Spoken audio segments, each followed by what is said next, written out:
I'm looking at the cover of Forbes right now. Alex is smiling that smile, the one that looks like he just invented electricity or fire or maybe God himself. The headline reads, "The Sole Architect, How One Man Built a Billion-Dollar Empire from Nothing." It's a great photo. The lighting is perfect.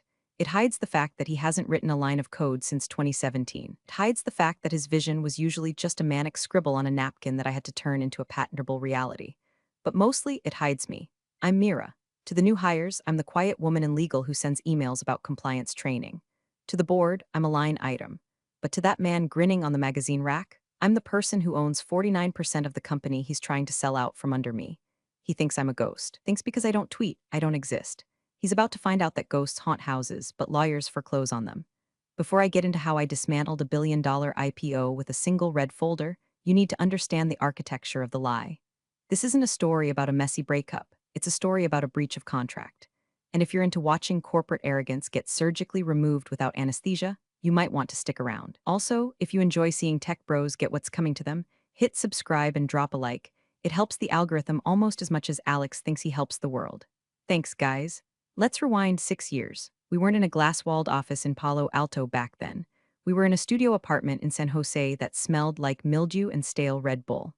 Alex was the charisma. It was the guy who could walk into a room of skeptical venture capitalists and sell them sand in a desert. He had the energy of a golden retriever with an MBA. I was the skepticism. I was the one who read the fine print, the one who understood that a revolutionary idea is worthless if you don't own the IP. I remember the night we drafted the Origin Pact. It wasn't on a napkin. I don't do napkins. It was on my beat-up MacBook Pro, sitting on a mattress on the floor because we'd sold the bed frame to pay for server costs. "We need a clean split," Alex had said, pacing the room. He was wearing the same hoodie he'd worn for 3 days. Investors get spooked by co-founders who are dating, Mira. They see it as a liability. If we break up, the company breaks up. That's the narrative. So change the narrative, I said, my fingers hovering over the keyboard. I wasn't emotional about it. I've never been the type to cry over logistics. I view relationships, business and personal, as a series of agreements. You be the face, I'll be the structure. You take the meetings, the press, the glory. I'll take the paperwork, the patents, the back end. You're okay with that? He stopped pacing and looked at me. His eyes were wide, blue, and seemingly sincere. You're okay being invisible? I don't need to be seen, Alex. I need to be secure. So I wrote it, the founder's agreement. It wasn't a generic template downloaded from LegalZoom. It was a masterpiece of defensive legal engineering. I structured it so that, while Alex held the voting rights for the day-to-day operations, allowing him to strut around like the king of the castle, my equity was tied to the intellectual property itself. Here is the specific clause, Clause 14b, that he didn't bother to read closely because he was too busy dreaming about his future TED talk. In the event of dilution, restructuring, or sale, the Class B equity held by the silent partner Mira retains veto power over the transfer of core intellectual property assets, regardless of current employment status. Basically, he could run the company. He could fire people. He could pick the color of the logo. But he couldn't sell the engine without the mechanic's key. And I held the key. "Sign it," I told him, handing him the printed copy. The printer was low on toner, so his signature came out a little faint, a faded promise. "You really don't trust anyone, do you?" He laughed, scratching his name across the bottom. "I trust paper," I said. "Paper doesn't forget." For the next 5 years, the arrangement worked. We were a machine. Alex was the lone genius the Valley loved to worship. He was on podcasts, he was on panels, he was mingling with Musk and Zuckerberg. I was in the background, filing patents under the company name, structuring our tax liabilities, ensuring that every piece of code and every algorithm was bulletproof. We grew, God, we grew fast. We went from that studio apartment to a Series A, then a Series B. We hired 100 people, then 500. The money started pouring in. Alex bought a Tesla, and he bought a house in the hills. I bought a nice condo and put the rest in index funds. I didn't change my lifestyle much. I liked the work. I liked the quiet power of knowing that while Alex was the one shouting from the mountaintop, I was the one who built the mountain. But success acts like a solvent on relationships. It dissolves the glue that holds people together. The late nights working together turned into late nights working apart. He was at dinners. I was at the office. He was networking in Aspen. I was auditing our cloud, spending in a windowless room. I started to notice the shift in his language first. It was subtle. In the beginning, it was always we. We crushed that quarter. We need to hire more engineers. By year 4, though we had evaporated, it was I think the market is shifting. I decided to pivot the product roadmap. I didn't say anything. I let his ego inflate. I thought it was just the cost of doing business. I thought we were still partners where it counted on paper. I thought the Origin Pact was sacred. I was naive. For a smart woman, I was incredibly stupid. I assumed that because I had the legal leverage, I didn't need to play the social game. I assumed that gratitude was a renewable resource. It isn't. Gratitude has a half-life, and Alex's was decaying rapidly. Cracks didn't show until the incident with the initial investors. We were closing a massive round of funding, $50 million. The lead investor, a shark named Marcus who I actually respected because he was as cold-blooded as I was, asked for a breakdown of the cap table, the ownership structure. I prepared the document. It clearly showed Alex 51%, Mira 49%. 2 hours before the meeting, Alex came into my office. He closed the door. Didn't sit down. Mira, he said, adjusting his $500 designer glasses. We need to talk about the cap table. What about it? I asked, not looking up from my dual monitors. It looks complicated for Marcus. It's not complicated, it's math. I own half the company. You own half plus the voting rights. Right, he waved his hand dismissively. But the optics, it makes it look like I'm not fully in control.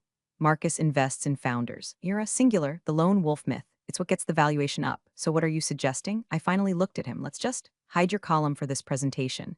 We'll list it under reserved equity pool or something. Just for the pitch, we can fix it later.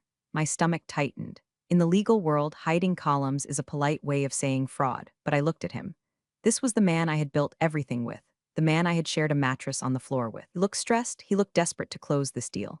Fine, I said, my voice flat, but I want a side letter acknowledging the discrepancy, signed by you, dated today. He rolled his eyes, always the lawyer. Fine, he signed the side letter. I hid the column. We got the money. That was the first compromise, the first brick removed from the foundation. I didn't know it then, but I had just given him permission to erase me. I thought I was protecting the company. In reality, I was handing him the eraser. He walked out of that meeting beaming, high on the adrenaline of a closed deal.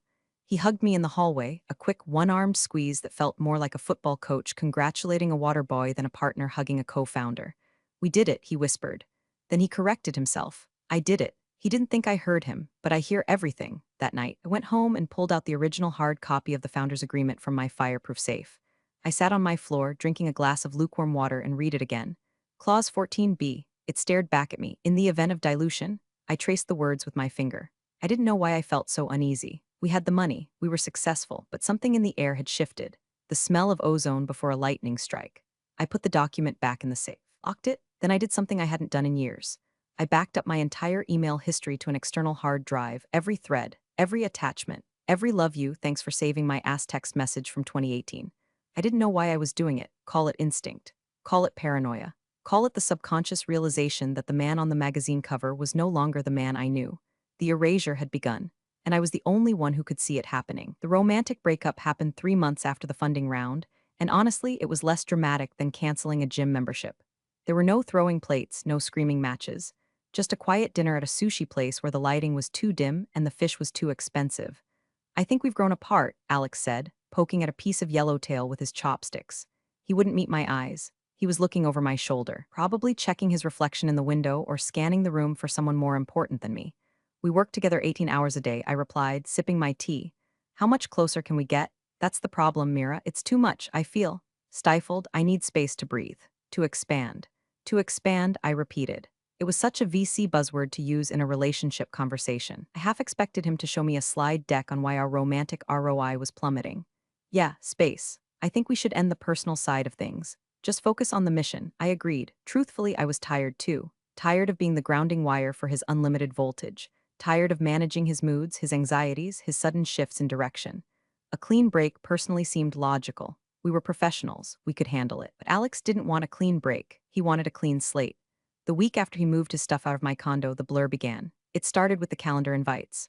The Monday morning all-hands meeting, the one I had run for 4 years, suddenly disappeared from my Outlook. I walked over to his office.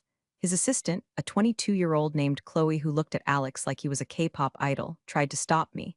He's in a strategy session, Mira. He said no interruptions. I'm a co-founder, Chloe. I don't interrupt. I convene. I open the glass door.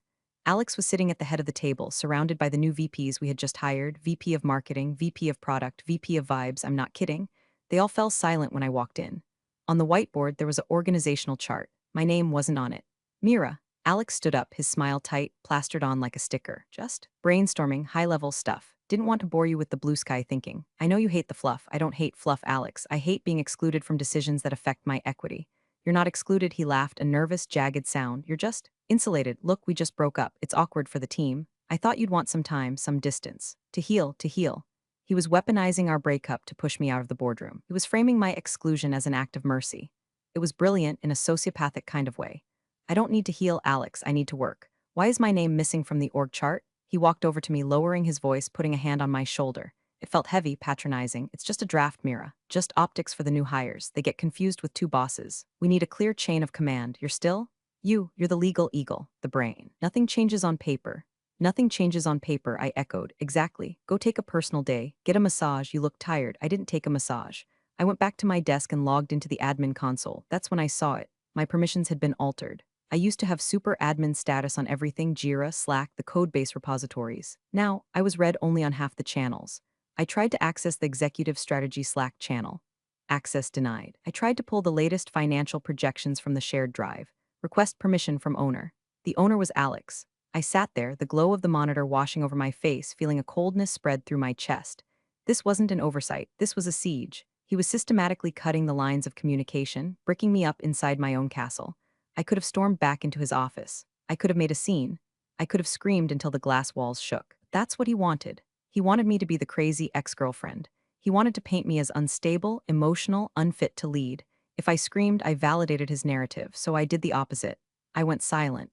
I accepted the read-only status. I stopped showing up to the meetings I wasn't invited to. I stopped correcting his lies in the group chats. To the outside observer, it looked like I was checking out, like I was a scorned woman retreating to lick her wounds. But in reality, I was digging in. I started a new document on my personal laptop. Title: Breach Log. Date: October 14th. Event: removed from executive Slack. Evidence: screenshot attached. Date: October 20th. Event: denied access to Q3 financials. Evidence: email chain with CFO. Date: November 2nd. Event: Alex credits himself as sole inventor of the core algorithm in TechCrunch interview. Evidence: audio file and transcript. I became a ghost in the hallways. I'd walk past the new hires and they wouldn't even make eye contact. They didn't know who I was. To them, I was just some legacy employee from the early days who hadn't been fired yet. Just legal. One afternoon, I was in the break room making coffee. Two junior developers were standing by the espresso machine, talking loudly. "Did you see Alex's tweet?" one asked, talking about how he coded the first version of the platform in a cave with no Wi-Fi. "The guy is a beast." "Legend," the other agreed. "I heard the original co-founder couldn't hack it. Some girl he dated, apparently she just did the filing and tried to claim half the credit." I stirred my coffee. The spoon clinked against the ceramic mug. A sharp, clear sound. "Actually," I said, turning to them. They jumped. "I didn't do the filing. I wrote the patent that ensures you have a job, and Alex didn't code in a cave. He coded in my living room and he quit 3 times because he couldn't figure out the API integration. I had to fix it while he played FIFA." They stared at me, eyes wide, mouths open. "Enjoy the coffee," I said and walked out. I was shaking, not from fear but from rage. It wasn't just the money anymore. It was the history. He was rewriting the past, pixel by pixel, until I was nothing but a smudge on the lens. I went back to my office and closed the door. I pulled up the founder's agreement again. I looked at the restructure clause. If he wanted to play optics, fine. I'd play law. I realized then that I couldn't just wait for him to slip up. I had to let him think he had won. I had to let him feel so safe, so untouchable, that he would make the one mistake that is fatal to all narcissists: arrogance. He thought he was burying me, but he forgot that I'm a seed, and seeds grow best in the dirt. December came with a chill that the California sun couldn't touch. The office was buzzing with holiday energy, but for me, it felt like walking through a wake. The restructure memo hit my inbox at 4:55 p.m. on a Friday. Coward's timing. Subject: organizational alignment and future equity, incentives from Alex, CEO. 2. Mira. Per our discussions regarding your desire for a reduced role to focus on personal well-being, we are transitioning your title from co-founder and chief legal officer to founding advisor. This aligns better with your current bandwidth. Your 49% equity stake will be recategorized as non-voting advisory shares to streamline our cap table for upcoming growth rounds. Please sign the attached acknowledgement. I stared at the screen. Per our discussions regarding your desire. We had never discussed this. He was hallucinating a reality and asking me to sign off on it. And recategorizing my shares? That wasn't a thing. You can't just change the DNA of stock because it's inconvenient. Didn't sign it. Instead, I printed it out and added it to the breach log. Then came the bonus meeting. Every year since the garage days, we took a $100,000 performance bonus if we hit our targets. We had crushed our targets this year. Revenue was up 300%. Alex called me into his office. He wasn't alone. The new CFO, a guy named Brad who wore fleece vests and used the word synergy unironically, was there too. Mira. Alex smiled, but it didn't reach his eyes. "Great year, really. We appreciate everything you've done to maintain the filing cabinets." Brad chuckled. "I didn't.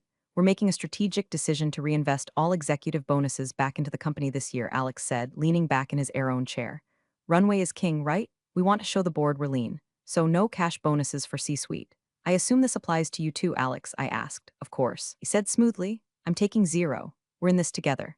2 weeks later, I would find the expense report where he reimbursed himself $120,000 for travel and representation, including a week in the Maldives, but I didn't know that yet. However, Alex continued, we want to celebrate the team. So instead of the cash, we're throwing a massive end-of-year bash, a real culture builder. The massive bash happened 3 days later. It was in the break room. He had ordered 20 Domino's pizzas, pepperoni and cheese. The boxes were stacked on the ping-pong table, grease staining the cardboard. There were coolers of Bud Light and lukewarm La Croix. Listen up, everyone, Alex shouted, standing on a chair, holding a slice of pizza in one hand and a beer in the other. The entire company, 200 people, gathered around. They looked tired. They had been working 80-hour weeks for the promise of equity that was slowly being diluted. This year was a rocket ship, Alex yelled, and it's all thanks to me. He paused for effect. A few people laughed nervously. I'm kidding, I'm kidding. It's thanks to you guys, the rock stars, the ninjas. He went on for 10 minutes praising the sales team, the dev team, the marketing team. He didn't mention legal. He didn't mention me. Then came the punchline. And hey, I know some of you were hoping for bonuses, Alex said, his voice dropping to a conspiratorial whisper. Let me tell you a secret. Cash is trash. Equity is freedom. Founders know that. That's why Mira and I gave up our bonuses this year to buy you. Pizza, he gestured to the greasy stacks. Because next year we save even more. Founders eat free, baby. The room erupted in applause. They cheered him. They cheered the man who had stolen their bonuses and bought them $5 pizzas. I stood in the back, leaning against the wall. I was wearing a black dress, holding a paper cup of warm, sparkling water. I watched him bask in the adoration. He looked over the crowd and locked eyes with me. He winked, a smug, triumphant wink. See, it said, I own them. I own the narrative. You are nothing. That wink was a mistake. Something inside me snapped, not with a bang, but with a click like a lock engaging. I looked at the pizza. I looked at the cheering sycophants. I looked at Alex, the false god of the open plan office. You want to play Founders Eat Free? I thought, okay, let's see who starves first. I put my cup down in the trash. I didn't say goodbye to anyone. I walked out of the break room, down the hall, and into the server room. I wasn't an engineer, but I had the keys. I needed to check one thing.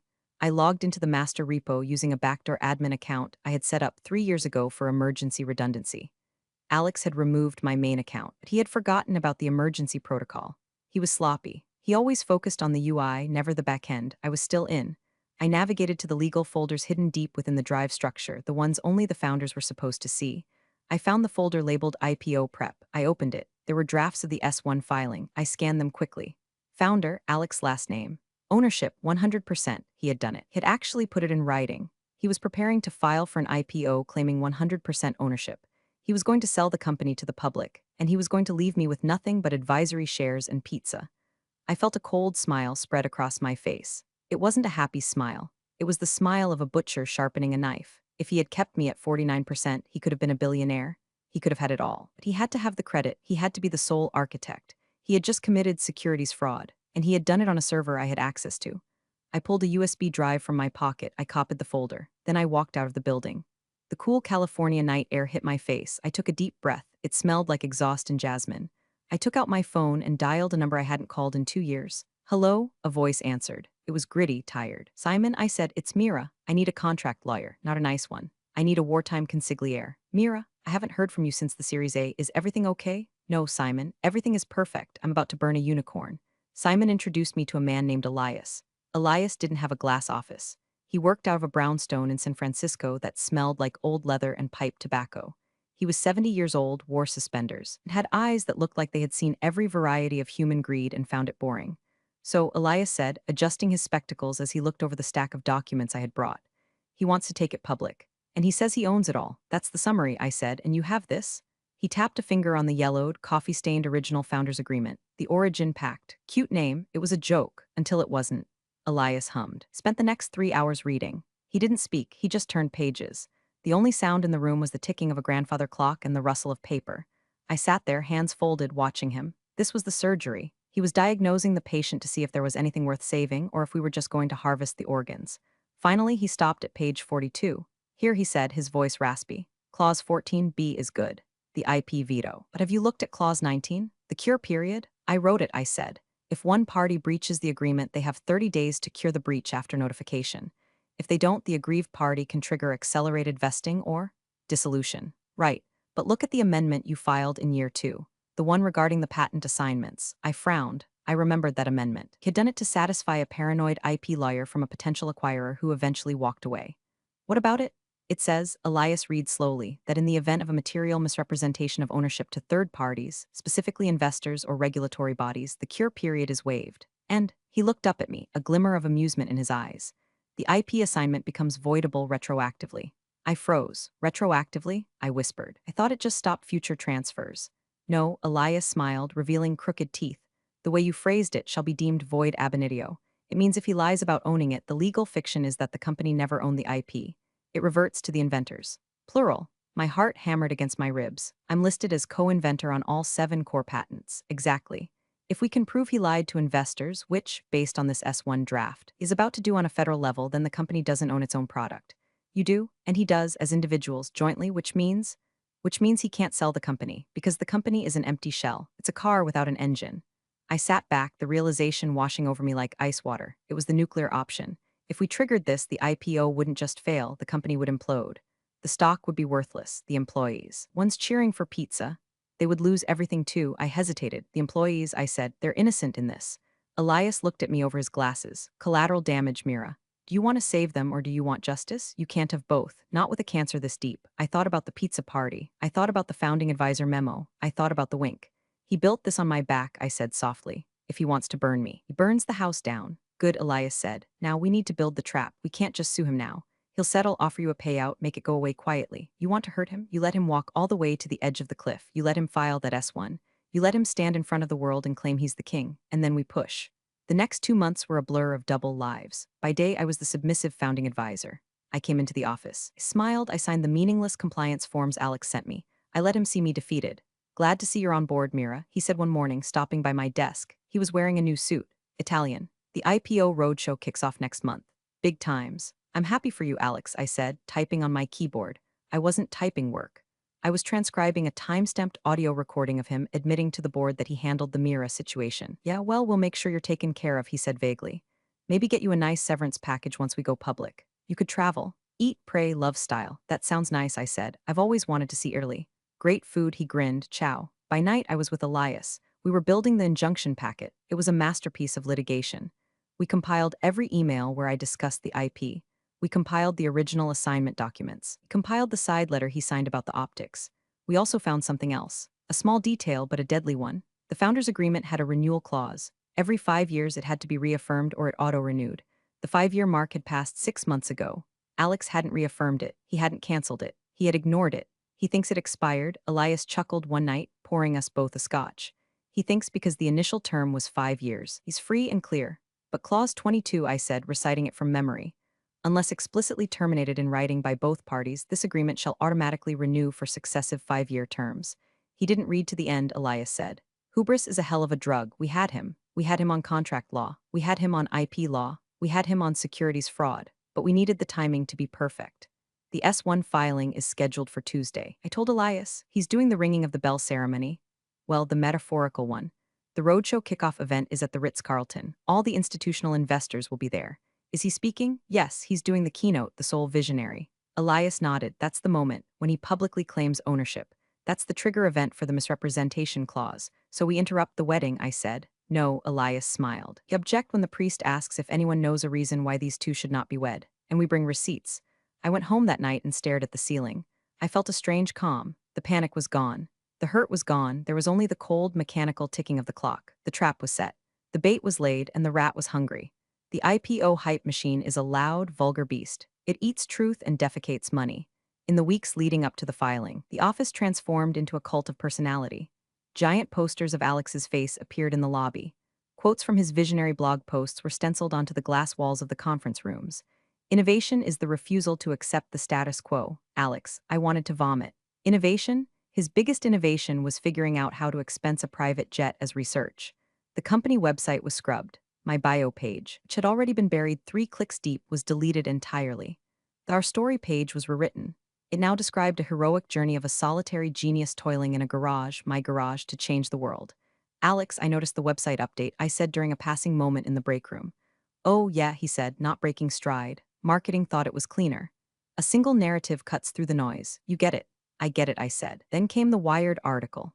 The headline, The Last True Founder. The article described Alex as the Steve Jobs of enterprise SaaS. It mentioned early contributors who had fallen away as the vision crystallized. I was an early contributor. I was the moss he scraped off his shoe. He started promising equity like it was confetti. He held town halls where he told the new VPs that the IPO would make them all millionaires. Bought loyalty with money he didn't have yet. We're going to be the biggest listing of the year, he shouted. Amidst the circus, I was given one final task. The compliance officer, a nervous woman named Sarah who was terrified of Alex, asked me to review the executive integrity disclosures for the S1. Alex is too busy to read the fine print, Sarah apologized. He said you could handle the boilerplate. Happy to help, I said. I took the document. It was standard stuff, confirming no prior felonies, no conflicts of interest. But there was a section on material adverse events. I added a single sentence to the disclosure addendum. It was buried in paragraph 40, subsection C. The company acknowledges that any pending disputes regarding intellectual property ownership or founder equity standing at the time of filing constitute a material barrier to public listing. It was a standard clause, actually. But by having Alex sign off on the package that contained this clause, I was getting him to legally acknowledge that an ownership dispute would stop the IPO. I sent the packet to Alex via DocuSign. Subject, final compliance sign-off, urgent body, just the standard disclosures, Alex. Need your signature to clear the S1 filing for Tuesday. Mira, he signed it in 3 minutes. He didn't read it. He saw standard and urgent and clicked the button. Ping. Notification, document completed. I downloaded the signed copy.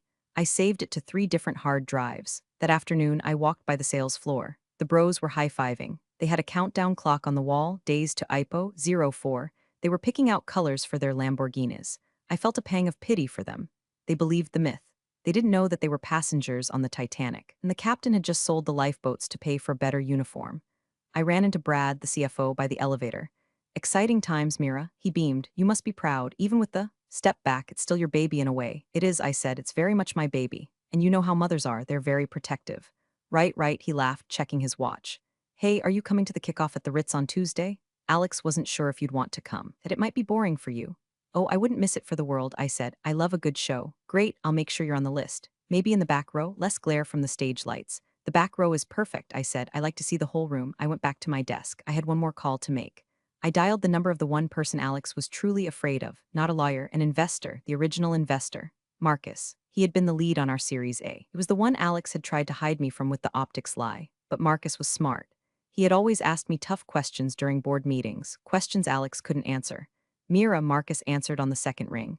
To what do I owe the pleasure? I assume you're calling to celebrate the upcoming liquidity event? Not exactly, Marcus, I said. I'm calling to give you a heads up. As a courtesy. Because you were the only one who treated me like a human being. Heads up about what? His voice sharpened instantly. Do not buy the IPO allocation, Marcus, and if you have friends in the institutional round, tell them to ask about the IP assignment chain. Silence, long, heavy silence. Mira, Marcus said slowly. Are you telling me there's a defect in the asset? I'm telling you there's no asset. Alex is selling a ghost. If this is true, that's fraud. I know, I said. See you on Tuesday. I hung up. The machine was humming. The gears were turning. The countdown clock on the wall ticked down. Days to IPO 03. Alex was in his office, practicing his speech in the mirror. I could see him through the glass. He looked like a king. I looked at my reflection in my monitor. I looked like an executioner. The day before the roadshow kickoff, the office was frantic. People were running around with headsets, caterers were bringing in trays of appetizers for pre-parties. The air conditioner was struggling to keep up with the body heat of 200 anxious millionaires in waiting. I found Alex on the balcony. He was smoking a cigarette, something he only did when he was terrified or triumphant. Judging by the manic tapping of his foot, it was a mix of both. You don't smoke, I said, stepping out into the smoggy afternoon. Old habits, he exhaled, the smoke whisking away into the city skyline. He didn't look at me. Tomorrow's the big day. Mira, the culmination of everything. Is it? I leaned against the railing. We were 6 floors up. The cars below looked like toys. Alex, are you sure about the filing? The S1 is everything. Accurate? He finally looked at me, annoyance flickering in his eyes. Jesus, Mira, not now. Legal has reviewed it. Compliance has reviewed it. You reviewed the disclosures. Why are you trying to kill my vibe? I'm not trying to kill your vibe. I'm asking if you're sure you want to claim 100% ownership. You know that's not true. He laughed, a harsh, barking sound. He dropped the cigarette and crushed it under his Italian loafer. It is true in every way that matters.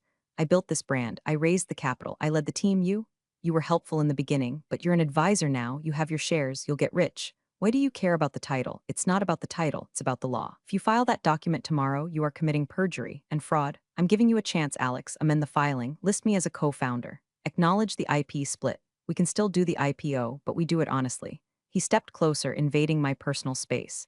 He smelled of mints and stale tobacco. Listen to me closely. The narrative is set. The train has left the station. If you try to derail this now because of your ego, I will bury you. I will sue you for breach of fiduciary duty. I will paint you as a hysterical, jealous ex who couldn't handle the pressure. No one will hire you in this town again. Do you understand? I understand, I said softly. Good, now go home, get some rest, buy a new dress for tomorrow, try to look happy. He turned and walked back inside, sliding the glass door shut. He didn't look back. I stood there for a moment, watching the traffic. He had made his choice. He had chosen the lie. I pulled out my phone. I had a text from Marcus. Marcus, we need to talk now. Meet me at the Battery. The Battery was a private club for the tech elite. Dark wood, leather chairs, and enough net worth in one room to buy a small country. I met Marcus in a corner booth. He was drinking a martini. He didn't look happy. I made some calls, Marcus said, skipping the pleasantries. I pulled the patent filings from the USPTO database. Your name is on every single one. First position, yes, I said, and I looked at the cap table Alex sent to the syndicate. Your name is nowhere near the voting block. No, Marcus took a sip of his drink. He looked at me with a mixture of respect and fear. If you blow this up tomorrow, Mira, everyone loses. My firm loses. The employees lose. The market takes a hit. If I don't blow it up, I said, I lose. I lose my life's work. I lose my integrity. You lose too, Marcus. Because when the SEC finds out, and they will, they'll claw back every cent and you'll be named in the class action lawsuit for lack of due diligence. Marcus flinched. He knew I was right. What do you want? He asked. I don't want money, I said. I want the truth. I want the record corrected. And I want my company back. Your company? It was never his, I said. He was just the front end. I'm the back end. Marcus stared at me for a long time, and he nodded slowly. The institutional buyers, the guys from Goldman, from Sequoia, they're going to be in the front row tomorrow. They ask questions during the Q&A. I know, if a material question regarding ownership is raised, and the CEO cannot answer it satisfactorily, the bankers will freeze the offering. Immediately. That's the plan, Marcus sighed. He pulled out his phone and typed a message. I'm not going to stop you. In fact, I might have a question of my own. He showed me his screen. It was a draft email to the other syndicate leads. Subject, urgent due diligence inquiry IP chain of title. Thank you, Marcus, I said. Don't thank me, he grunted. I'm just saving my own ass. You're terrifying, you know that? I'm just a lawyer, I smiled. We're only terrifying when you didn't read the contract. I left the club and walked home. The city was lighting up. The Salesforce Tower loomed over the skyline, a giant glowing phallus of tech dominance. I went to my apartment. I laid out my outfit for tomorrow. A sharp, charcoal gray suit, not a dress, a suit, armor. I called Elias. Is the packet ready? Printed, bound, and notarized, Elias croaked. I have 5 copies. One for the SEC, one for the underwriters, one for Alex, one for you, and one for the press. Bring them to the Ritz at 8 a.m. I'll be there, wearing my funeral tie. It's not a funeral, Elias, I said, looking at the city lights. It's an exorcism. I didn't sleep that night. I sat in my living room watching the sun rise over the bay. The sky turned from black to bruised purple to blood orange. It was IPO day. The day Alex became a king, or the day the castle fell. The Ritz-Carlton ballroom smelled of roasted coffee beans and fear. It was 8:30 a.m. The room was packed with the suits. Investment bankers in bespoke navy wool, VCs in Patagonia vests, and industry analysts tapping furiously on iPads. At the front of the room, a massive screen displayed the company logo, a stylized A for Alex, presumably, though he claimed it stood for Apex. The word Vision was projected in bold, sans serif font. I stood near the back by the coffee station. I was wearing my charcoal suit. My hair was pulled back in a tight, severe bun. I looked like I was there to audit the catering, not destroy the host. Elias was next to me. He looked out of place, like a 19th century undertaker who had wandered into a TED talk. He had a battered leather briefcase at his feet. The vultures are circling, Elias murmured, watching a group of Goldman Sachs bankers huddle in the corner. They were whispering, looking at their phones. Marcus sent the email, I said. Good, look at them. They're nervous. Bankers hate surprises. I scanned the room for Alex. He was near the stage, surrounded by his sycophants, Brad the CFO, Chloe the assistant, and a team of PR handlers. He looked manic. His eyes were bright, his gestures too large. He was laughing, but the sound was brittle. He spotted me. For a second, his mask slipped. He looked annoyed, maybe even a little scared. He gave me a curt nod, then turned his back to high-five a tech blogger. I checked my phone. 8:45 a.m. The presentation was scheduled for 9 a.m. I saw a ripple move through the crowd. A senior partner from one of the underwriting banks, a man with silver hair and a face like a hawk, checked his phone, frowned, and walked over to Brad. I couldn't hear what they were saying, but I saw Brad's face drain of color. He shook his head vigorously. He pointed at Alex. The banker looked skeptical. The whisper campaign is working, Elias noted. They're asking about the IP. It's just a rumor right now, I said. They need proof. They'll get it. I watched Brad scurry over to Alex. He whispered something in Alex's ear. Alex's head snapped up. He looked scanning the room, his eyes wild. He found me again. He started walking towards me. Steady, Elias whispered. Alex pushed through the crowd. He didn't look like a visionary anymore. He looked like a cornered animal. What did you do? He hissed when he got close enough. He kept his voice low, a rictus of a smile on his face for the benefit of the onlookers. What did you tell them? I didn't tell them anything, Alex. I'm just here for the show. Brad says the underwriters are asking about a cloud on title, about the patents. Did you call them? I don't have their numbers, Alex. You cut me out of those email threads, remember? Don't play games with me if you sabotage this. Ladies and gentlemen, a voice boomed over the PA system. Please take your seats. Presentation will begin in 5 minutes. Alex glared at me. We are going to talk after this, and you are going to sign a retraction, or so help me God. Break a leg, Alex, I said. He spun around and marched back to the stage. He adjusted his jacket, ran a hand through his hair, and put the mask back on. The smile returned, the confidence rebooted. He was a performer, and this was his final act. I took a seat in the back row, just as I had promised. Elias sat next to me. He placed the red folder on the table in front of him. The lights dimmed. The music swelled, some uplifting, generic electronic track that sounded like the future. The screen faded to black, then played a slickly produced video. It showed Alex walking on a beach, Alex coding, fake typing in a dark room, Alex looking thoughtfully at a whiteboard. Voiceover, one man, one vision, one future. I felt a wave of nausea. It was so blatant, so erased. The video ended. The lights came up. Please welcome, the announcer said, the founder and CEO. Alex, applause. It was polite, but not raucous. The tension in the room was palpable. The bankers were still checking their phones. Alex bounded onto the stage. He grabbed the microphone. Thank you. Wow, what a journey. From a garage in San Jose to the Ritz-Carlton.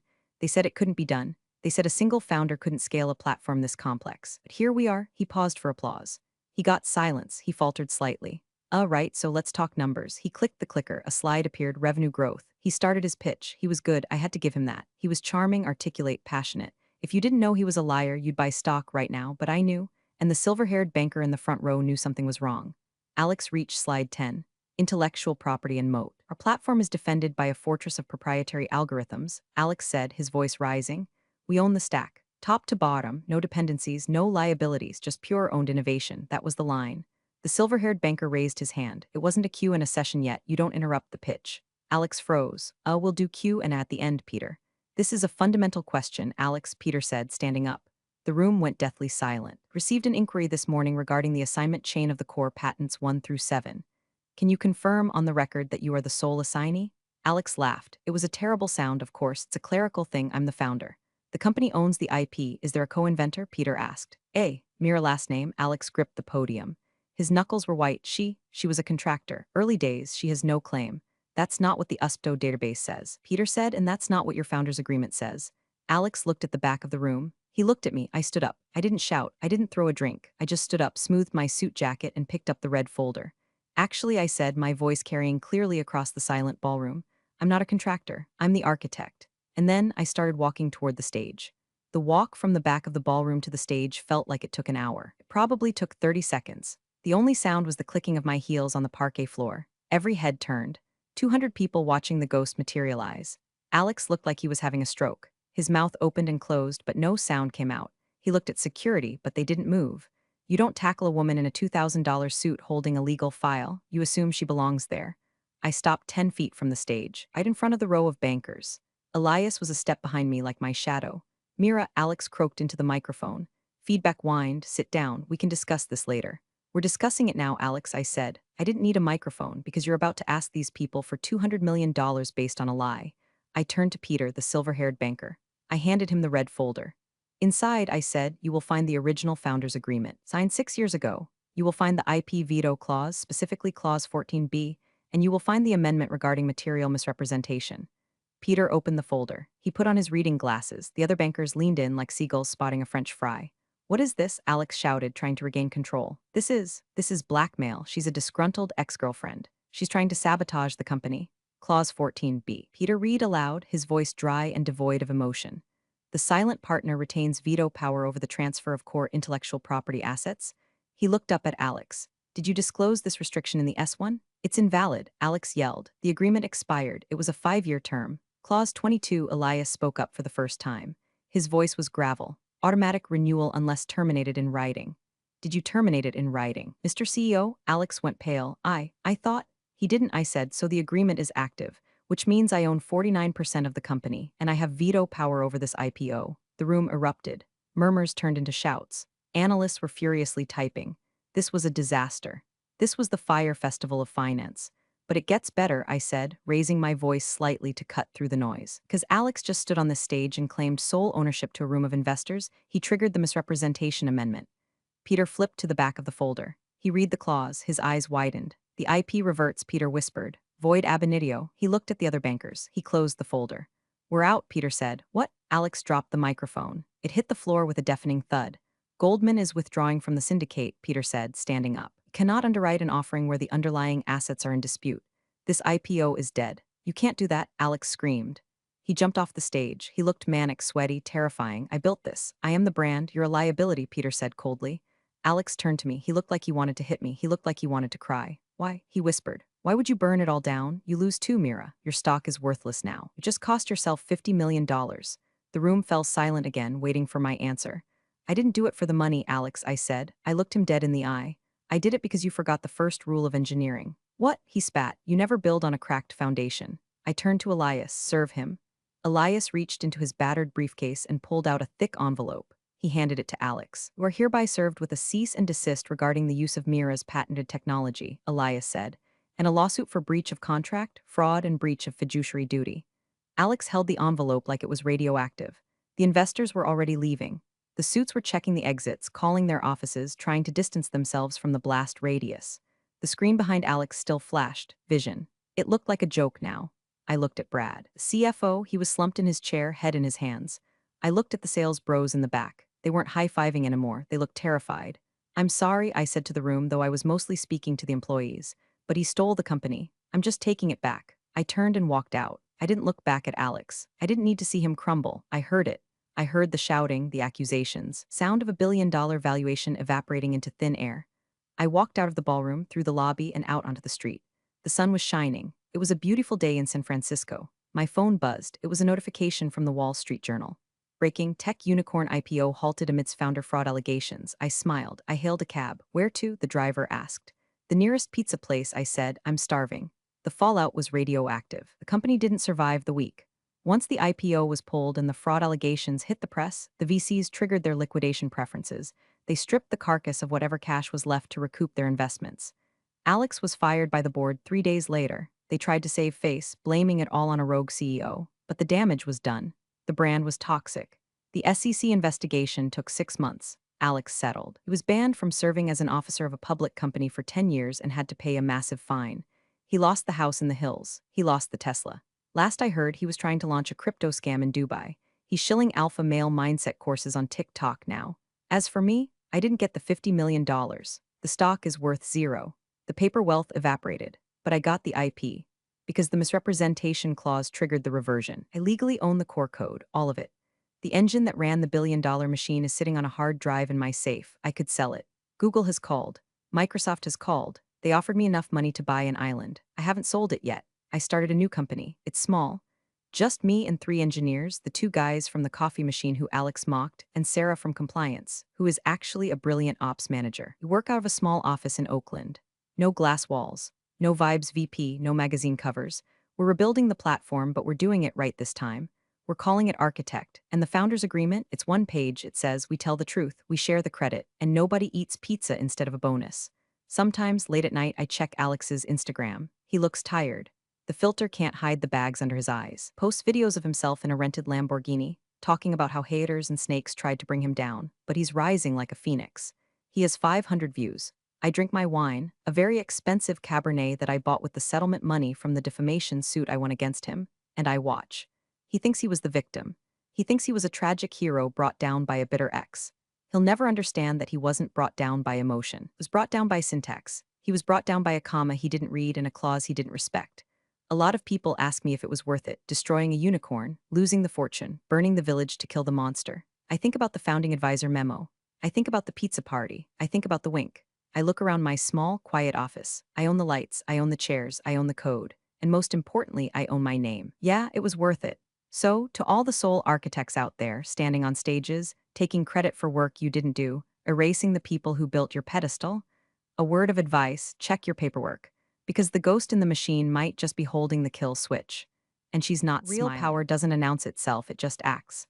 Mira's quiet precision, proving her legal ownership, showed us that true strength is in documentation, not declarations.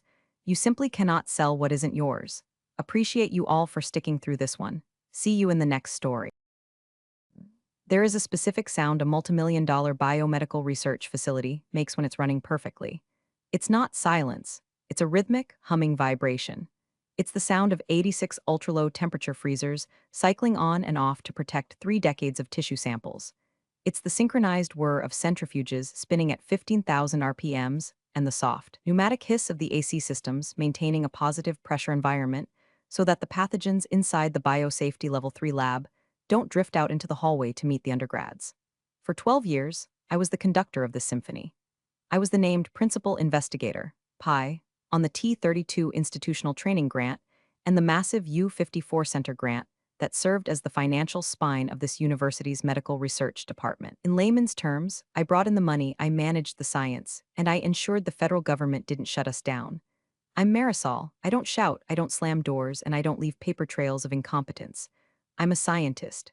I deal in data, reproducible results, and hard facts. But the hardest fact I ever had to learn was that you can generate $150 million in revenue for an institution and still be treated like a recalcitrant teenager by a man whose only contribution to science was inheriting a jawline that looked good in alumni brochures. Dean Hargrave was that man. He was the kind of administrator who thought synergy was a strategy and that compliance was just a suggestion. I was sitting in my office, space cluttered with stacks of NIH grant applications and photos of the PhD students I'd shepherded into successful careers when the trouble started. It was a Tuesday. I remember because Tuesday was the day I ate a turkey sandwich at my desk while reviewing the budget variances for the animal colony. Marisol, Hargrave said, leaning against my doorframe. He never knocked. Knocking implies respect for the space on the other side. I noticed something on your shared calendar. Blocked out time, every day, noon to 1. I looked up from the spreadsheet.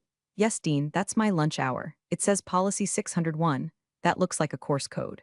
It is, I said, taking off my reading glasses. I'm auditing a graduate course on federal science policy.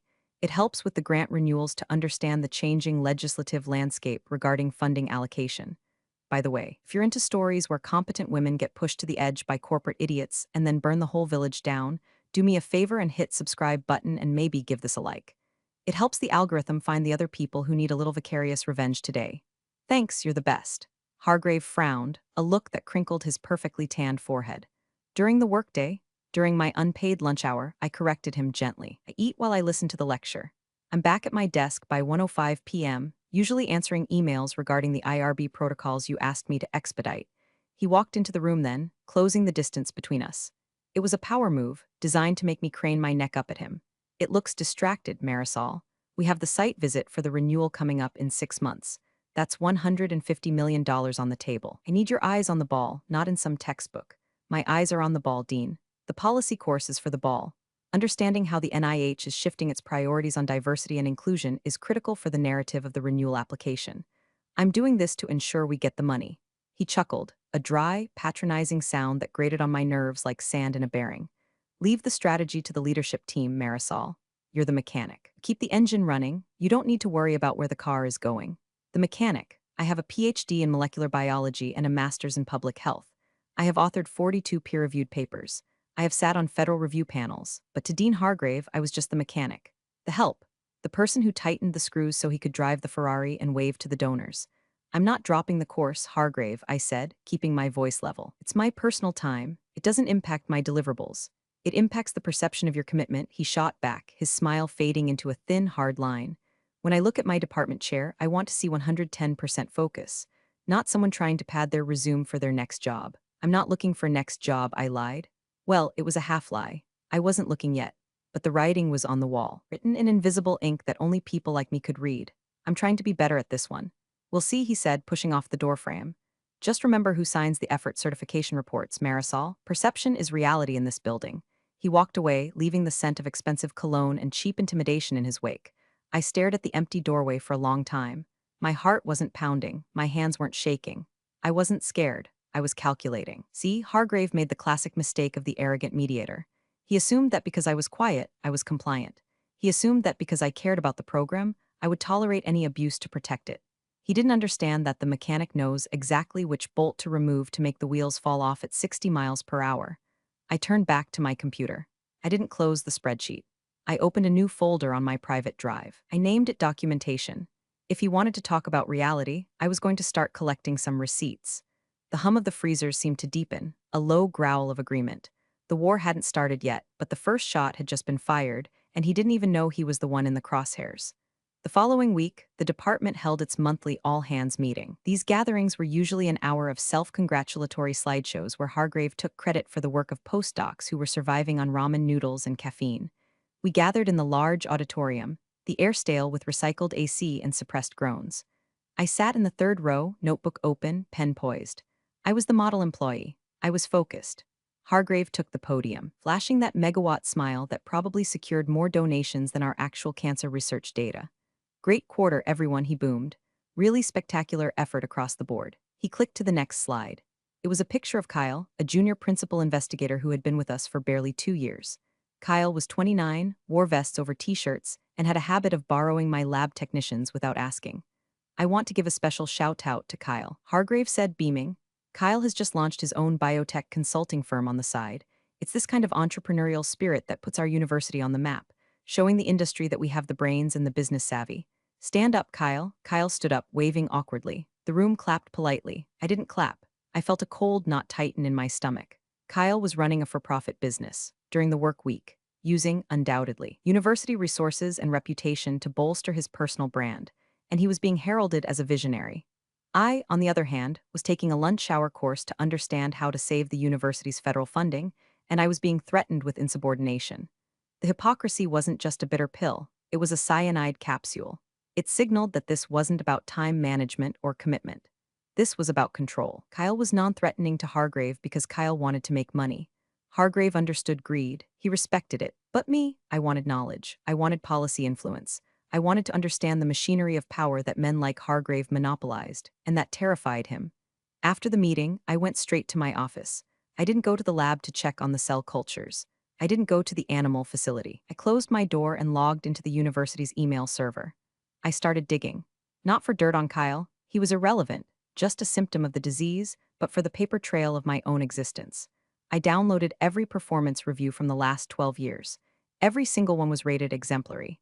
I downloaded the email threads where I had successfully negotiated the budget cuts with the NIH grants management specialist. I downloaded the effort certification reports that proved I worked an average of 60 hours a week, well above the 40 I was paid for. Then I opened the NIH ERA Commons portal. This is the federal database where all grant information lives. It's the holy of holies for researchers. I checked my status. Role PD/PI Program Director/Principal Investigator. Status active. Authority full. I took a screenshot. Hargrave's assistant, woman named Deborah who looked perpetually exhausted, knocked on my door an hour later. She held a clipboard like a shield. Marisol, she whispered, stepping inside and closing the door behind her. He's asking for your calendar logs for the last 6 months. I looked at her. Deborah knew where the bodies were buried because she was usually the one forced to dig the holes. He wants to audit my time? She nodded, her eyes wide. He's trying to build a case, Marisol. He's talking to HR about time theft. Because of the class. Time theft, I repeated. The irony was so sharp it could cut glass. I had missed my niece's baptism because I was here fixing a -80 freezer on a Sunday. I had spent my 10th wedding anniversary on a conference call with the FDA. Thanks, Deborah, I said softly. I appreciate you telling me. He's looking for a reason, she warned. He wants to bring in Dr. Sterling to run the renewal. Dr. Sterling was Hargrave's golf buddy, a man who hadn't run a wet lab since the late 90s. Putting Sterling in charge of a $150 million complex research grant was like asking a toddler to fly a Boeing 747 because he has a toy plane at home. Let him look, I said, turning back to my screens. Send him the logs, Deborah. Send him everything. Are you sure? Absolutely. Send him the raw data. I knew Hargrave. He was lazy. He wouldn't read the raw logs. He would glance at them, see blocks of time, and confirm his bias. He wouldn't notice that the emails sent at 8 o'clock p.m., 9 o'clock p.m., and 4 o'clock a.m. far outweighed the 45 minutes I spent listening to a lecture on the Hatch Act while eating a salad. I wasn't just documenting my defense anymore. I was preparing the ammunition for a war he didn't realize would be nuclear. That afternoon, walked through the lab. My PhD students were pipetting solutions, the rhythmic click-clack of the micropipettes filling the room. They looked up, smiling, tired but inspired. They trusted me. They relied on me to keep the money flowing so they could get their degrees and change the world. A wave of nausea hit me. If Hargrave blew this up, they were the ones who would catch the shrapnel. I stopped by the desk of my lab manager, Sarah. She was the sergeant of this platoon. Sarah, I said quietly, make sure all the data on the local servers is backed up to the cloud tonight. Everything, every gel image, every sequencing file. She looked at me, sensing the shift in my tone. Is everything okay, boss? Just housekeeping, I said. We're due for a storm. She didn't ask questions. She just nodded and started typing. That's the difference between a leader and a boss. A boss demands obedience. a leader commands trust. Hargrave was about to learn that you can fire a person, but you can't fire the loyalty they've built. As I left the building that evening, the sun was setting over the campus. It looked beautiful, golden light hitting the brick buildings. It looked like a citadel of knowledge, but from where I stood, it looked like a house of cards, and Dean Hargrave was holding a match. 2 days later, the summons came. It wasn't a meeting invite. It was a calendar notification titled Review of Duties with Hargrave and the Director of Human Resources, a woman named Brenda who had the personality of a wet cardigan. I walked into the conference room at 9 a.m. sharp. I didn't bring a notepad. I didn't bring a pen. I brought a single manila folder containing my time-stamped activity logs and the university's handbook on professional development. Hargrave sat at the head of the table, looking solemn. Brenda sat to his right, avoiding eye contact. Marisol, please have a seat, Hargrave said, gesturing to the chair furthest from him. I'm fine standing, I said. I have a transformation assay running that needs to be checked in 20 minutes.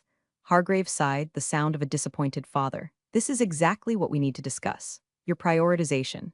Brenda cleared her throat and slid a piece of paper across the mahogany table. Dr. Morneau, you're placing you on a performance improvement plan, effective immediately. The concerns raised regarding your time management and unauthorized educational pursuits during business hours have become untenable. I looked at the paper. It was a template. I could see where they had copy-pasted my name. Untenable, I repeated. I secured $12 million in bridge funding last month, Brenda. Is that untenable? Revenue generation does not excuse policy violations, Brenda recited, likely reading from a script in her head. The dean feels your focus is fractured. The PIP requires you to cease all non-work-related coursework immediately and submit a daily hour-by-hour log of your activities for the next 60 days. And if I refuse, I asked. Hargrave leaned forward. Then we will have to discuss your future at this institution, or lack thereof. This is about the lunch class? I asked, looking directly at him. Really? It's about insubordination, Marisol, Hargrave snapped, his mask slipping.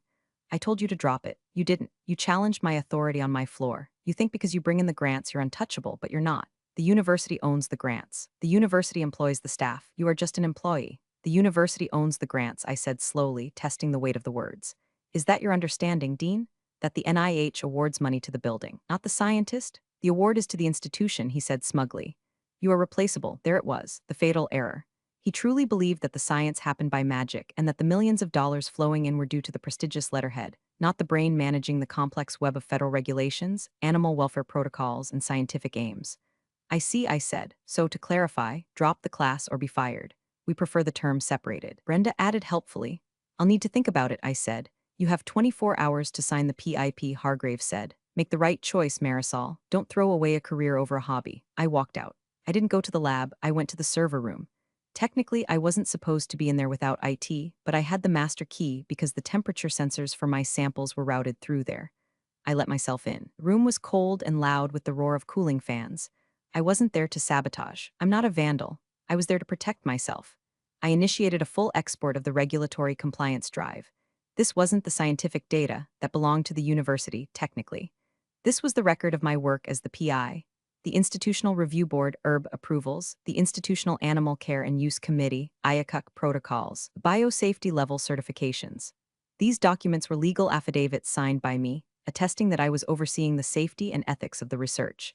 If I wasn't the PI, I couldn't be responsible for them, and if I wasn't responsible for them, they were invalid.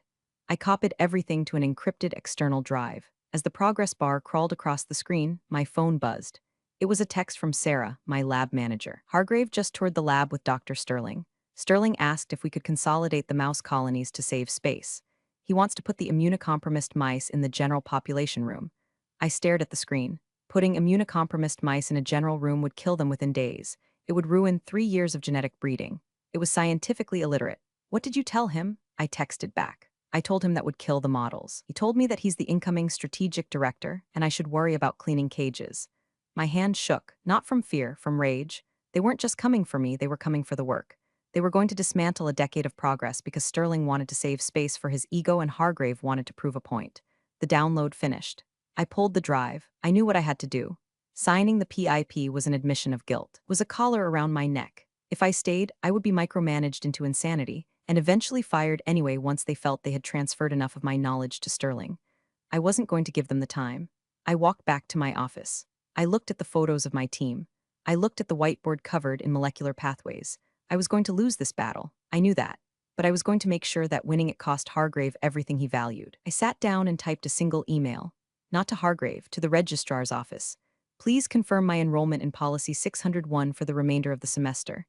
I will not be withdrawing. Then I waited.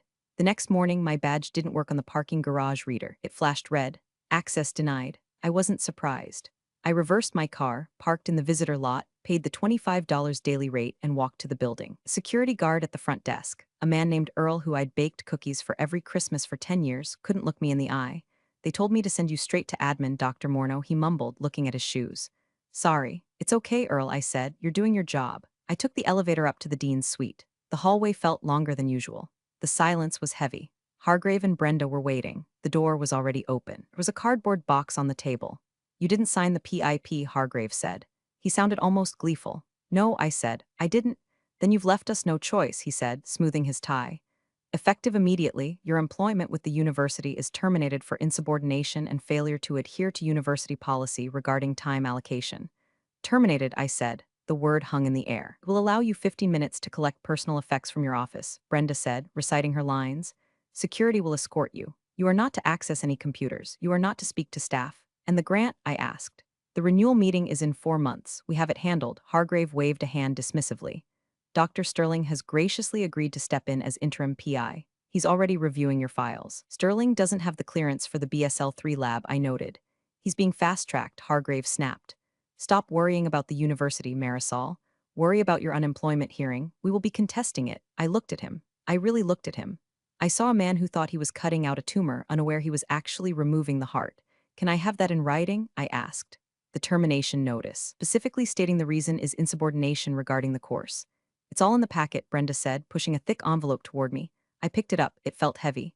Goodbye, Dean. Goodbye, Marisol. I hope you learn some humility in your next role. I walked out. The security guard, a stranger this time, walked me to my office. I didn't pack much, my framed degree, a photo of my late husband, a cactus. I left the awards, I left the binders, I left the notes. As I walked through the lab for the last time, the room went silent. My students froze. Sarah stood up, tears in her eyes. I couldn't speak to them. The guard was watching. I just nodded, a sharp, single nod that meant keep going. Don't stop. They escorted me to the curb. I put the box in my passenger seat. I didn't go home to cry. I went to a coffee shop with secure Wi-Fi 2 towns over. I ordered a black tea. I opened my laptop. My personal one. I logged into ERA Commons, the federal portal. I navigated to the T32 and U54 grants. The dashboard glowed with the status, awarded. I clicked on the Change of Status tab. The NIH has very strict rules.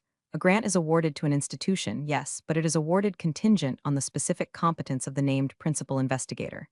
If that PI leaves, dies, or is removed, the institution must notify the NIH immediately. But Hargrave hadn't notified them. He probably planned to do it later or have Sterling just slide in quietly. I wasn't going to wait for him. I filled out the form. Reason for change, termination of employment. Effective date today. New PI, none. There is a checkbox at the bottom that says, I certify that I am no longer responsible for the oversight, fiscal management, and scientific integrity of this award. I clicked it. Then I went to the regulatory agencies. The IACUC portal, the IRB portal. I formally withdrew as the responsible official. In the eyes of the federal government, as of 10:42 a.m., the research program at my university was a ship without a captain. Legally, not a single mouse could be touched, not a single patient enrolled in a trial, not a single dollar drawn down from the account until a new PI was vetted and approved by the NIH. And the NIH vetting process takes months. Hargrave thought he had fired an employee. He didn't realize he had just triggered an automatic suspension of operations. I hit submit. The screen flashed green, update successful. I closed my laptop. I took a sip of my tea. It was still hot. Humility, I whispered to myself. We'll see who learns what. The first week of unemployment was strange. For 12 years, my adrenaline spiked at 6 o'clock a.m. Now I woke up, looked at the ceiling, and realized I had nowhere to be. I started gardening. I pruned my hydrangeas with the same precision I used to dissect tissue samples. My phone started ringing on day 3. It wasn't Hargrave. It was the compliance office. Dr. Morneau, this is Linda from Research Compliance. Just got an automated flag from the Animal Welfare Office. It says the protocols are suspended because the RO is inactive. Can you call me back? We can't feed the models until this is cleared. I didn't answer. I wasn't the RO responsible official anymore. That was Hargrave's problem. If he hadn't appointed a replacement before firing me, that was a violation of federal law. Day 4. An email to my personal account from the Grants Management Office. Marisol, the drawdown request for the payroll was rejected by the payment management system. It says key personnel void. We can't pay the postdocs. Please advise. I deleted the email. I wasn't an employee. I couldn't advise. Consulting requires a contract and I didn't have one. Day 6, a text from Sarah. It's chaos. Sterling tried to order reagents, but his signature isn't in the system. The vendors put our account on hold. Hargrave is screaming at it. He thinks it's a computer glitch. I smiled at that. A glitch. That's what they always think. They think the system works automatically. They don't see the thousands of hours of maintenance. They don't see the person holding the wires together during the storm. They remove the person and blame the wires. I poured myself a glass of wine and sat on my porch. I could imagine the scene. The glitch wasn't in the computer. The glitch was in the leadership. By the second week, the silence from the administration turned into panic. I received a certified letter via FedEx. It was from the university's general counsel.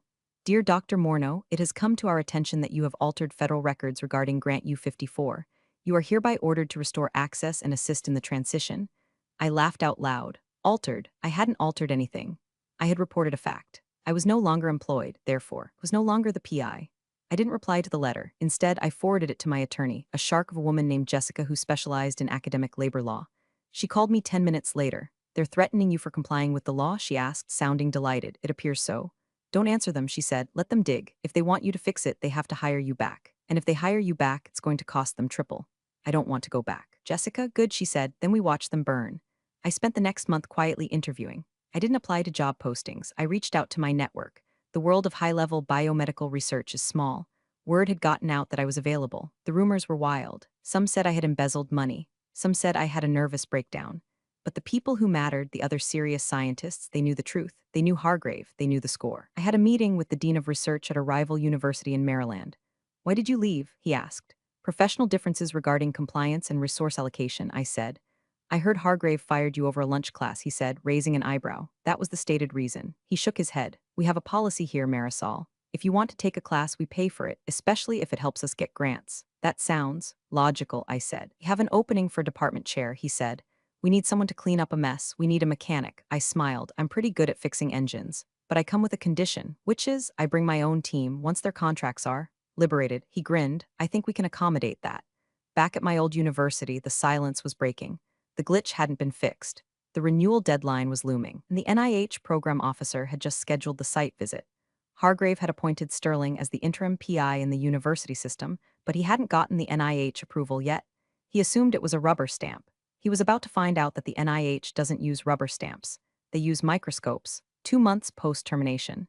The university was bleeding, but they were trying to hide the wound with band-aids. Sarah kept me updated through encrypted messaging apps. Sterling told us to just keep working despite the protocol suspension, she texted. He said he'd backdate the paperwork once the NIH approves him. I stared at the phone. Backdating federal compliance paperwork is a felony. It's fraud. Sterling wasn't just incompetent, he was dangerous. Don't do it, Sarah, I replied. Document that instruction. Do not sign anything, I'm not. But the postdocs are scared. They need the data for their papers. The tragedy of academia is that the most vulnerable people are the ones who get crushed by the egos at the top. Meanwhile, the university was preparing for the $150 million grant renewal site visit. This is a theatrical event. The NIH flies in a team of experts, peer reviewers, program officers, budget analysts. They tour the labs, they interview the staff, they look at the books. Hargrave was in full PR mode. He was boasting to the faculty senate that the transition was seamless. He claimed that under Sterling's leadership, the department was streamlining operations.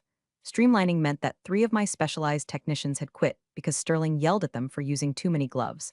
Then came the issue of the rats. We had a colony of transgenic rats, extremely expensive, genetically modified animals that modeled human hypertension. It required a specific diet and a specific humidity level. I used to check the humidity logs every morning. Sterling didn't know how to access the building automation system. One Tuesday, the AC system in the animal facility drifted. The humidity dropped to 10%. Rats regulate their heat through their tails. In low humidity, they get ringtail, a painful condition where the tail constricts and can fall off. The vet staff flagged it. They called Sterling. Sterling was on the golf course. He didn't answer. By the time he came in the next day, the vet had reported the incident to OLA, Office of Laboratory Animal Welfare. This is a mandatory reportable event. It goes on the permanent record. When you are applying for $150 million grant, having an active animal welfare investigation is like showing up to a job interview with blood on your shirt. Hargrave tried to spin it. He blamed the facility's staff. He blamed the aging infrastructure. He didn't mention that I had a pending work order to upgrade the humidity sensors that he had canceled to save money. I sat in my new living room, reviewing the offer letter from the Maryland University. It was generous, tenure, a startup package for my lab, full autonomy, but I couldn't sign it yet. I needed to see this through. I needed to see the moment the truth hit them. The date of the site visit arrived. I knew the schedule because I had written the original draft of it 6 months ago. 9 o'clock a.m., welcome breakfast. 10 o'clock a.m., leadership overview. 11 o'clock a.m., compliance review. The compliance review, that was the kill zone. I wasn't there, obviously. But I knew who was leading the NIH team. Dr. Evans. Dr. Evans was a former military surgeon. He didn't like charm. He didn't like slideshows. He liked paperwork. He liked rules. I imagined the scene. Hargrave in his best suit, Sterling sweating in his vest. Dr. Evans opening the binder. I poured a cup of coffee. The clock on the wall read 10:55 a.m. Showtime, I whispered. I wasn't in the room, but I can tell you exactly what happened. I know because Dr. Evans sent me an email 3 days later, and because Sarah was in the back of the room, taking notes like a war correspondent. The conference room was set up with pastries that cost more than a grad student's weekly stipend. Hargrave sat at the head of the table, flanked by Sterling and the provost. Dr. Evans walked in. He didn't touch the pastries. He placed a single, thick file on the table. "Good morning," Evans said. His voice was dry like old paper. "Let's skip the presentation. I've read the application." Hargrave's smile faltered. "Of course. Just wanted to highlight the new strategic direction." "The application lists Dr. Marisol Morneau as the principal investigator," Evans said, opening the file. "I don't see Dr. Morneau." "Ah, yes," Hargrave said, leaning back, projecting confidence. "We have had a leadership transition. Dr. Morneau is no longer with the university. We have appointed Dr. Sterling as the interim PI. He is fully up to speed." Evans didn't look at Sterling. He looked at the paper in front of him. "I checked the ERA Commons this morning," Evans said. "Dr. Sterling is not listed as the PI on the award. It's pending approval," Hargrave said quickly. "Just a formality." "It's not a formality," Dean Hargrave, Evans said. "It is a legal requirement. Without an approved PI, this grant is currently in a non-compliant state. We submitted the paperwork," Sterling piped up. Evans turned to him. "When? 2 months ago." Sterling lied. Evans pulled a sheet from his file. "I have a change of status notification from Dr. Morneau dated 2 months ago, removing herself from the award. I have nothing from the university nominating you until last week." The room went cold. Hargrave glared at Brenda. Brenda looked at her shoes. They had forgotten. In their arrogance, they assumed they could just swap names in the slide deck and the government wouldn't notice. Furthermore, Evans continued, flipping a page. "Since there was no active PI for 2 months who has been overseeing the human subjects research?" "I have," Sterling said. "But you aren't the PI," Evans said, "and you aren't listed on the IRB protocols, which means any patient data collected in the last 60 days was collected without authorized oversight." "That's a technicality," Hargrave said, his voice rising. "It's a violation of the Code of Federal Regulations, Title 45. Evans said sharply. He closed the binder. "Gentlemen, I cannot renew a grant for a program that is currently operating illegally." "Now wait a minute," Hargrave stood up. "This is a $150 million center. You can't just shut it down because of paperwork." "I'm not shutting it down because of paperwork," Evans said, standing up as well. "I'm shutting it down because you fired the only person who knew how to run it. You were too arrogant to realize she took the keys with her." "We can fix this," the provost interrupted, looking pale. "We can get Marisol back." Evans paused. He looked at Hargrave. Then he looked at the empty chair where I should have been. "I suspect," Evans said, "that ship has sailed. And frankly, based on what I've seen of your strategic direction, I wouldn't blame her." He picked up his file. "The renewal is denied. You will receive the formal notice of termination of funding within 48 hours. I suggest you start preparing your close-out reports. You have 30 days to shut down the labs." He walked out. "Sarah texted me at 11:15 a.m. He denied it. It's over." Hargrave is screaming. "The provost looks like he's having a stroke."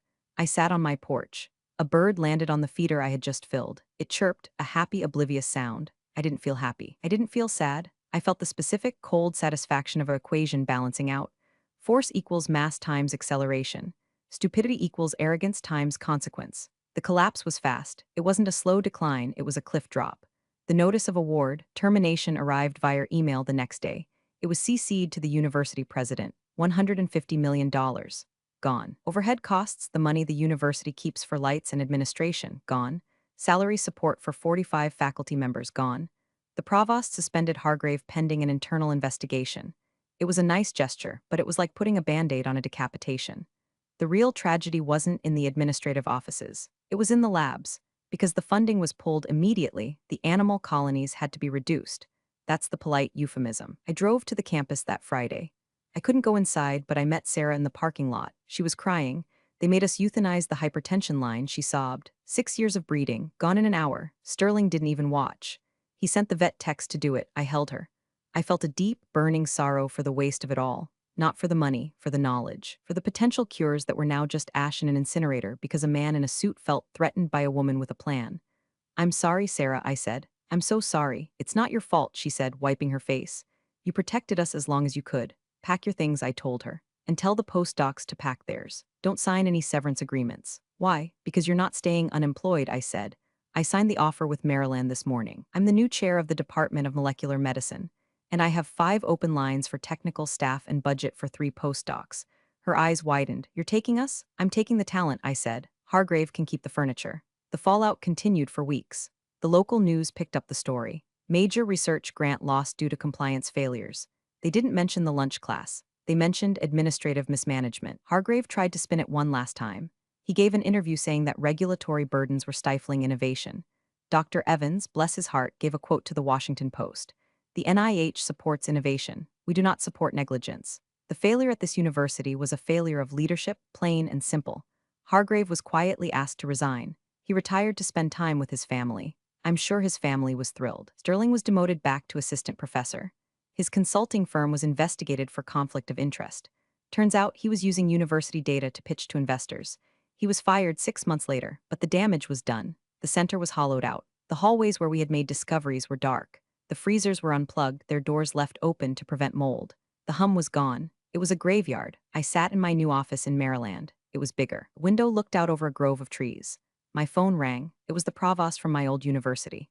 Marisol, he said. His voice was tired. We made a mistake. Yes, I said. You did. We'd like to discuss bringing you back. We can offer you the chair position. We can try to reapply for the grant. The grant is gone, George, I said. It went to a consortium in Boston. You can't reapply for dead cycle. We can rebuild, he pleaded. We need you. You had me. Said I was there. I was doing the work. I was taking a class to do the work better. And you fired me for it. That was Hargrave. He's gone. Hargrave was the symptom, George. The culture that let him do it is the disease. You watched him. You sat in the meetings. You let him erase me. Marisol, please, I have work to do, I said. My team is waiting.